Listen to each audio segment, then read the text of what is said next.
जय मसीह। आज 8 मार्च 2020 तदनुसार 25 फागुन 2076 आइतबार। आज हामी माथिल्लो कथाबाट हेर्नेछौँ। आजको शीर्षक छ क्षतिबाट लाभमा। आज हामी परमेश्वरको वचन प्रकाश 21को 1देखि 4सम्म पाठ गर्नेछौँ। तब मैले नयाँ आकाश र नयाँ पृथ्वी देखेँ, किनकि पहिलो आकाश र पहिलो पृथ्वी बिति गएका थिए, समुद्र त अब छँदै थिएन। अनि मैले परमेश्वरबाट दुलहाको निम्ति दुलै जस्तै गरी सिँगारिएर तयार पारिराखेकी अर्थात् पवित्र सहर नयाँ जेरुसलेम स्वर्गबाट तलतिर झरिरहेको देखेँ। सिंहासनबाट यसो भन्ने एउटा चर्को स्वर मैले सुने, हेर, परमेश्वरको वास मानिसहरूसँग भएको छ, उहाँ तिनीहरूसँग वास गर्नुहुनेछ र तिनीहरू उहाँका प्रजा हुनेछन् र परमेश्वर आफै तिनीहरूका परमेश्वर भएर तिनीहरूसँग रहनुहुनेछ। उहाँले तिनीहरूका आँखाको आँसु पूर्ण रूपले पुछिदिनुहुनेछ र फेरि मृत्यु नै हुने छैन र शोक र पीडा पनि हुने छैन, किनकि पहिलेका कुराहरू बितिसकेका छन्। आमेन। लेखक फेरि पनि प्रकाश 21को 4लाई जोड दिनुहुन्छ। उहाँले तिनीहरूका आँखाको आँसु पूर्ण रूपले पुछिदिनुहुनेछ र फेरि मृत्यु नै हुने छैन र शोक र पीडा पनि हुने छैन, किनकि पहिलेका कुराहरू बितिसकेका छन्। आमेन। अनि लेखक आफ्नो अनुभवलाई यहाँ यसरी वर्णन गर्नुहुन्छ।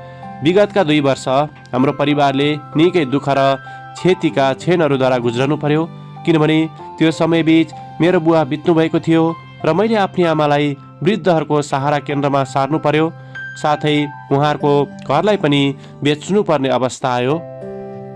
घरभित्र रहेको बुवाको टेबलमा बसेर उहाँले लेख्नुभएका केही कागजहरूलाई हेर्दै गर्दा मेरो हृदय भकानिएको थियो। आमाले निकै सुन्दर तरिकाले सजाउनु भएको क्रिसमस रुखलाई देख्दा मेरो मन पीडाले भरिएको थियो।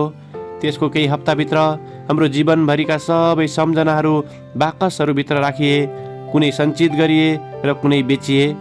जब म उक्त खाली गरिएको घरमा अन्तिमचोटि गएँ, म भित्र गुमाइएको भावना बाढी जस्तै उर्लिए।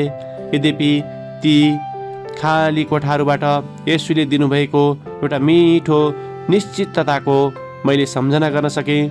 मेरो पिताको घरमा बस्ने ठाउँहरू धेरै छन्, त्यसो नभए के म तिमीहरूलाई भन्ने थिएँ र कि तिमीहरूका निम्ति ठाउँ तयार पार्न म गइरहेछु।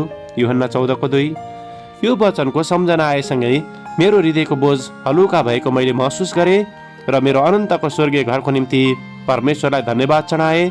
त्यसैले हामी र हाम्रा प्रियजनहरू रमाहाट गर्न सक्दछौँ, किनभने उक्त ठाउँमा कहिले पनि क्षति हुँदैन अथवा आँसु र अलगिने कुराहरू पनि हुँदैनन्। आमेन। आजको विचार, सांसारिक क्षतिहरूलाई म साहस साथ सामना गर्न सक्दछु, किनकि मसँग अनन्तको घर छ। प्रार्थना। स्वर्गीय पिता, दुःखको बेलामा तपाईँबाट आउने सान्त्वनाको निम्ति धन्यवाद। तपाईँको स्वर्गीय प्रावधानद्वारा हामी हाम्रो दुःखमाथि विजय हुनेछौँ भन्ने कुराको सधैँ हामीलाई सम्झना दिनुहोस्, येशूको नाउँमा। आमेन। आजको लेखक सान्ड्रा सुल्लिभन, वेस्ट भर्जिनिया, अमेरिका। आजको प्रार्थनाको विषय, जो सहारा केन्द्रमा जीवन बिताउन गइरहेका छन्।